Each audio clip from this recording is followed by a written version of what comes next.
Mis sinu ülesanne on? Mis sinu ülesanne on? Sind aru? Mis su ülesanne on? Meil on lihtsalt sidepidamine, igaks juhuks. Kaitseliiduga põhiliselt. Kohaliku Kaitseliiduga? Jah, Kaitseliidu me saame kasutada seda raadiovõrku, millesse Kaitseliidu malevad on lülitatud. Nii et kui midagi on, siis selle kaudu on juba välja kutsutud paar malevat. Kuidas sul kui endisel Genfi võitlejal nüüd meeleolu on ja nagu ülevaade või tunnetus sellest olukorrast? Olukord on tõsine. No ma usun, et olete õige asjast väljas. Kindlasti. Peame vastu. Aitäh.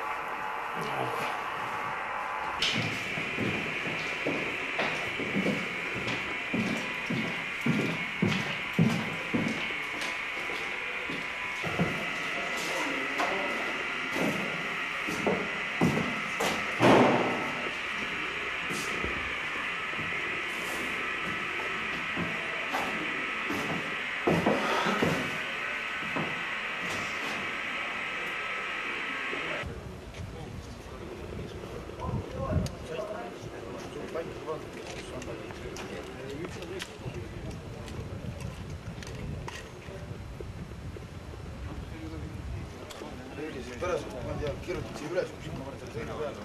Ja see on teada, keda üles. See on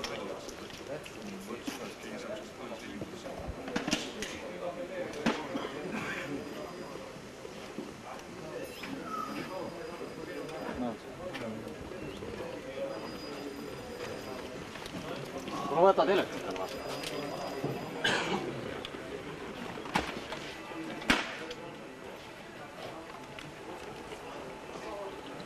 Ütsen nagu võtetab naelaga peagi. Veits on ka mingisugune terve purgiga. Kui ma ära kustun, nagu ma vaatasin sinna ja siis nii läks reis. Kõik kulmud, kõik olid ära põlenud.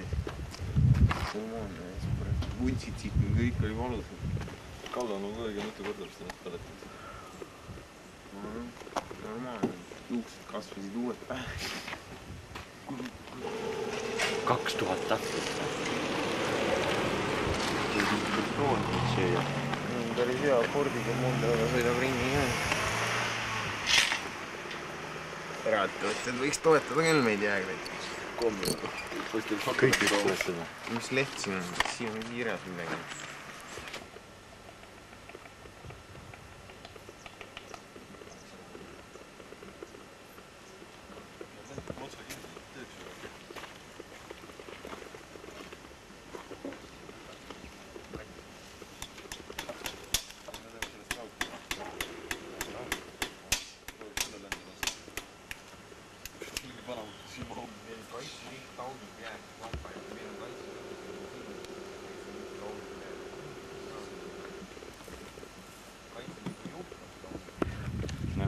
Niimoodi tellimise peale.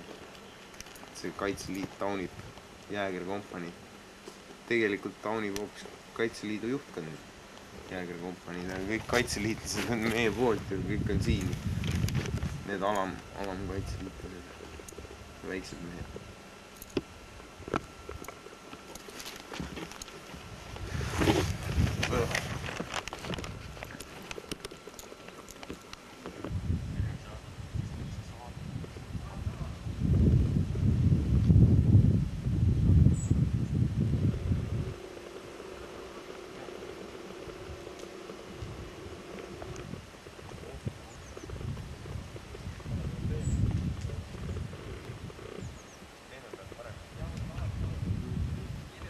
Siin olete? Ma olen Lõuna-Tartumaa malekonna pealik, olen Otepäält ja olen oma meestega siin, et olla siin puhvriks valitsusvägede ja jäägrite vahel, et mitte ei tuleks verevalamist Eesti meeste vahel. Nii et sellest ma võin järeldada, et te peate jäägrite tegutsemist õigeks? Seda ideed, jäägri ideed peame õigeks ja peame õigeks neid mehi, kes siin on. Nii Nii et seega ei vasta siis ka tõele see, et Kaitseliit ei toeta jäägreid?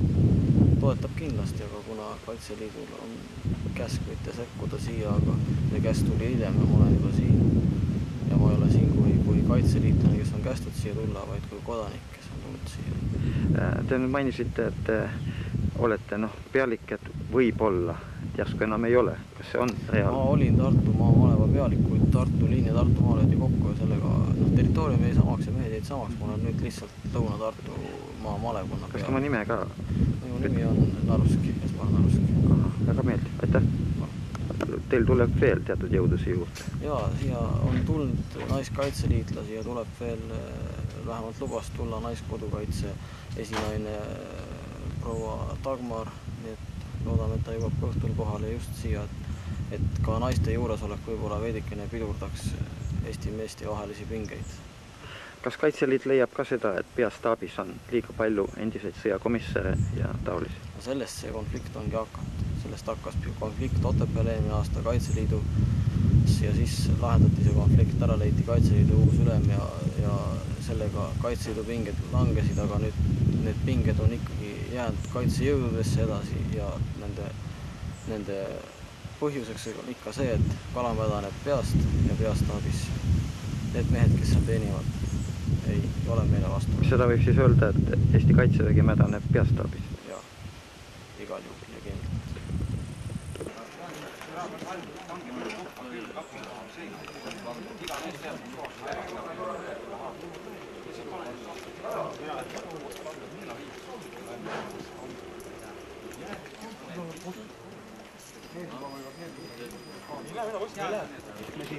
Kellel on käed relva ja kellel on oma psühholoogia, kellel on omad mängureeglid, kuidas asi käib ja seda asja ei tohi lihtsalt teha. Olete te pessimist ja optimist? Mina olen alati paadunud optimist. Ma arvan, et võib-olla saab seekord ka sellest asjast üle, aga sõltumata sellest, kuidas mina suhtuksin küll jäägrikompaniisse või teisse, kolmandasse, viiendasse, niisuguses riigis nagu Eesti asja ajada ei tohi. Lähenemisviis on üldse vale, see on täiesti voluntaristlik lähenemisviis, absoluutselt voluntaristlik lähenemisviis.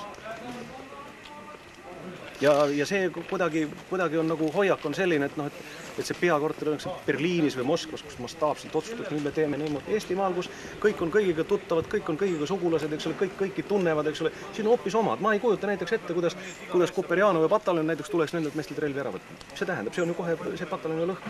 Mis tähendab, kui pataljon lõhki? Osa täidab käsku, osa ei täida käsku, eks ole. Mismoodi siis see Eesti riigi julgeolek, kellelgi seda tarvis. Ja keegi on ühesõnaga, nagu öeldakse, teinud jämeda vea ja nüüd püüab jõuga seda asja kinni mätsida.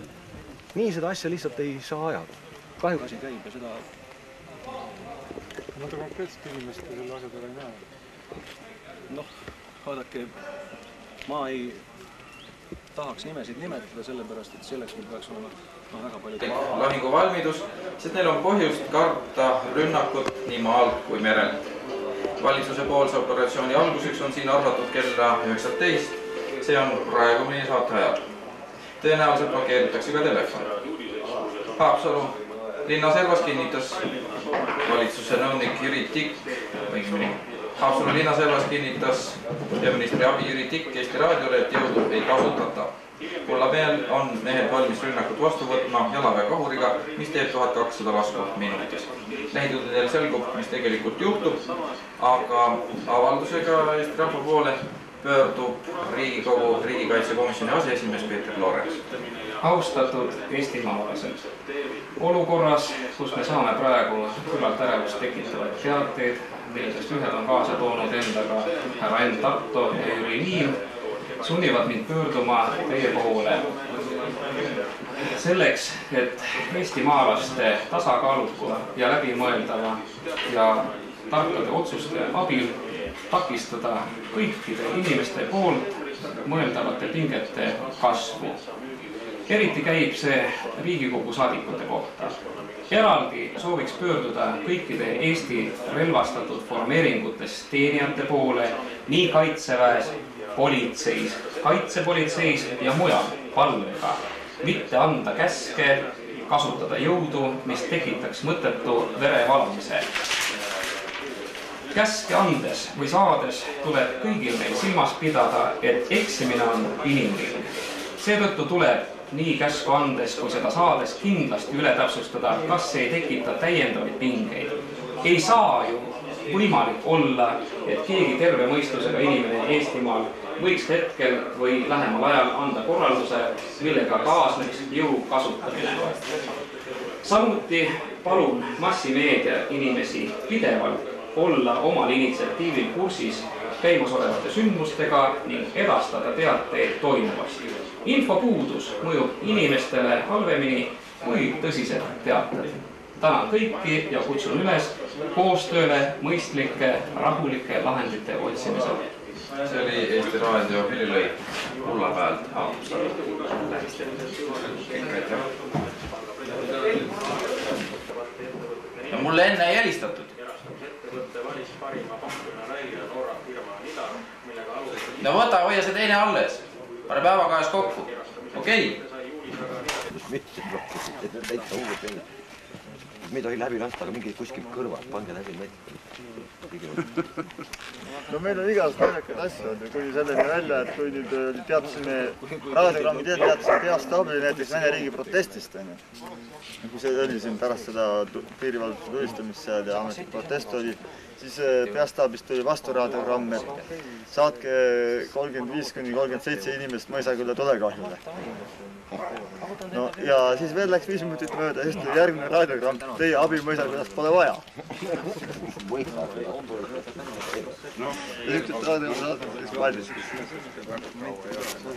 Meri autojuht või? Ei, see tähendab Lennart Mere käsundusohvits. See on siin peal, autonumber. Mida see siis? Ei tea, tähendab karta on ja see ei ole võib-olla üleliigne.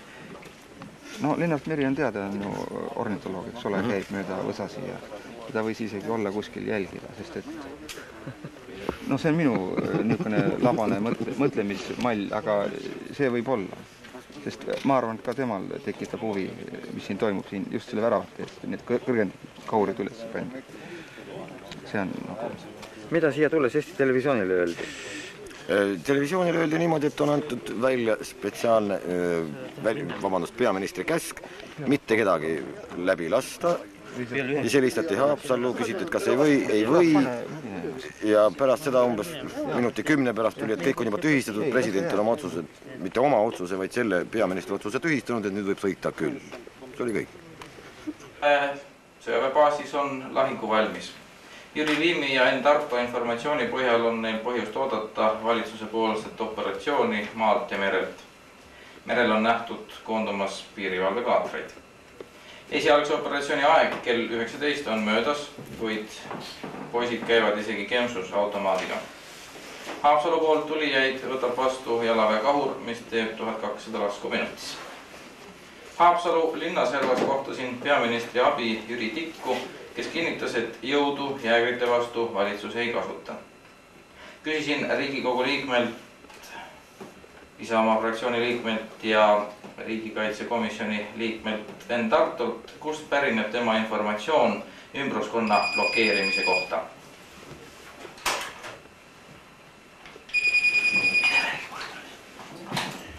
Ja ei lasta isegi mitte Riigikogu liikmeid ja isegi mind ja Lorentsit, kellel on see Riigikogu riigikaitsekomisjoni volitus. Need teatud pärinevad mul härra peaministri, härra Mart Laari enda käest. Üks. No mina sain härra peaministri jutust nii aru, et tegemist on nii-öelda politseinise piiramisega, mitte sõjaväelisega. Selles mõttes, et lihtsalt ei lasta liikuda. Kes oskab jälgida maastikku ja ümbrust, mida teie võite Kullapäe ümbruse ja situatsiooni kohta öelda? Minu jaoks on see tragöödia, et ta on niimoodi juhtunud, sest järgi poisid on ikkagi Eesti patriotilised jõud. Ja nüüd, kas see olukord on kujunenud või on ta kujundatud, eriti kus teda oleks võinud normaalselt lahendada 10 minuti jooksul, kui oleks seda tahetud. väga kangesti teada, kes peaministrile nii halba nõu annab, käituda just nii, nagu praegu käitutakse. See võib viia enneolematu tagajärgi. Kusjuures on öeldud, et Kaitseliit ei toeta jäägreid, paraku ma ise veendusin, et Kaitseliit on siin, ta toetab jäägreid, tuleb ka naiskodukaitse. Ja minu jaoks oli veel kohtast üllatuseks, et ka selle Kaitseliidu liinis on järjekordselt ikkagi omaaegsed 49 tegelased, kes võitlesid eriti komissariaadi tegevuste vastu. Seda võis eeldada, et taoline plahvatus tuleb, kuna midagi ette selle olukorra reguleerimiseks ei ole võetud, ma ainult imestan, miks ta nii hilja tuli. Mis nüüd teha tuleks teha? Selge on see, et see on väga tõsine märk, et olukordasid peab hakkama lahendama eestaabis, eriti persoonide osas, mis oleksid Eesti kaitseväele vastuvõetavad, sest ei nubise mitte üksinda jäägripataljonnid. Alamastmetes nubisevad väga palju ja tegelikult ei teatagi veel, milline olukord sõdurite vahel valitseb kaitsevägedes. Riigikaitsekomisjonile on sellised andmed esitatud ja see on väga tõsine. Kui kardinaalselt nüüd midagi ei muudeta ja kui valitsus ei saa aru, kui ränka viga ta teeb, pannes vastamisi Eesti jõud, siis see võib viia Eesti tõesti katastroofi. 3-1-2-3. Kaitsekontseptsiooni ega ka ütleme selgelt välja töötatud kaitsepoliitikat. See, mis räägitakse näiteks totaalkaitsest, jõuab kohati absurdini, sellepärast, et kui nüüd võtta seda, mis toimub meie kaitsevägedes, suurem osa Eesti kaitsevägedest tegeleb, ütleme ka piirikaitsest, tegeleb vanade Vene objektide valvamisega. Aga kui ütleme, tuleb üks noor Eesti mees, et ma toon näiteks neid Paldiski piirivalvekordusid, seal on niimoodi, et mehed käivad 5 päeva järjest 24 tundi valvavad 5 erinevat objekti. Ilma ühegi laupäevata, 2 laupäeva. Võiks kertust tegema. Mänginud öövalvuid. Praegune olukord nüüd või kas kuidas praegune olukord nüüd niimoodi lahendada, et sellest jalade kaugusest ei peaks ühtegi kaupa tegema? Meie ise esimesena ei tee kohe kindlasti mitte ühtegi kaupu. Muidugi palve on kõigil meie ümber tiirlevatele erinevate redastatud formeeritud inimestele, et ärge jumala eest andke põhjust seda kaupu teha. Sest praegu on meie juures paari Kaitseliidu maleva esindajad, kes püüavad väidada sedasama rahuvalve jõudude osa juba selles mõttes, et Kaitseliit siiamaani on alluv Eesti kaitsejõudude juhatusele, ei vaidlusta ühtegi nende käsku. Ja samal ajal ta teab ka selgesti, et meie ei ole ühegi oma sõnaga Eesti Vabariigi valitsuse ega põhiseaduse vastu, vaid lihtsalt meie päevase olemasolu inimest sundis astuma sellise samme. Aga mis poliitiliselt või diplomaatiliselt lahendaks selle olukorra nüüd? No täna oleme meie omalt poolt kirjutanud ka avalduse, ma võin sellega lühidalt ette lugeda, see on väga lühike. Ja siin on kirjas niimoodi, et käesoleva teatane jälgerkompanii juhtkond on omalt poolt nõus Riigikogu Riigikaitsekomisjoni erakorralise koosoleku otsusega 30. juulist 1993. Moodustada komisjon probleemi lahendamiseks? See otsus koosnes 3 punktist. Esimene oli moodustada pariteetne komisjon, kuhu kuuluks nii valitsuse kui Riigikogu liikmed probleemi lahendamiseks. Teine punkt on, et jälgerkompanii võtab tagasi oma 25. ja 27. juuli otsusele. Ja 3. punkt on, et valitsus peatab oma otsused kuni probleemi lahendamiseni komisjoni poolt jälgerkompanii laiali saatmise kohta. Olukorra ja saabunud teadete analüüsile pean vajalikuks pöörduda kõikide arukate ja tasakaalukate eestimaalaste poole üleskutsega alustada viivitamatult omapoolselt läbimõeldud ja mõistlikku tegevust, mille sihiks oleks vältida iga hinna eest mis tahes motiividele tuginevat jõu kasutamist. Eriti käib minu üleskutse Riigikogu liikmete ja muude väljapaistvate inimeste kohta Eestis. Eraldi pöördun ma Eesti relvatatud formeeringute teenivate kaitseväelaste, politseinike, kaitsepolitseinike ja teiste poole palvega mitte anda käske, mille täitmisega võiks kaasneda jõu kasutamine. Käske andes või saades tuleb silmas pidada, et eksimine on inimlik. Seetõttu tuleb nii käsku andes kui seda saades kindlasti üle täpsustada, kas see ei tekita täiendavaid pingeid. Ei saa ju olla võimalik praegusel hetkel ja lähitulevikus, et keegi terve mõistusega inimene Eestimaal võiks anda korralduse, millega kaasneks jõu kasutamine. Ühtlasi pöördun ma Eesti ajakirjanike poole palvega olla ka omal initsiatiivil pidevalt kursis pulla peal toimuvaga ning regulaarselt helistada siia, et edastada inimestele teavet. Infopuudus on ju meile kõigile palju halvem kui mis tahes tõsised, aga esmaallikast saadud teated. Loodame, et kõik viib selleni, et meie parlamentaarse demokraatiaga riigis lahendab lõpuks asjad väärikas ja rahva poolt valitud Riigikogu. Tänan teid!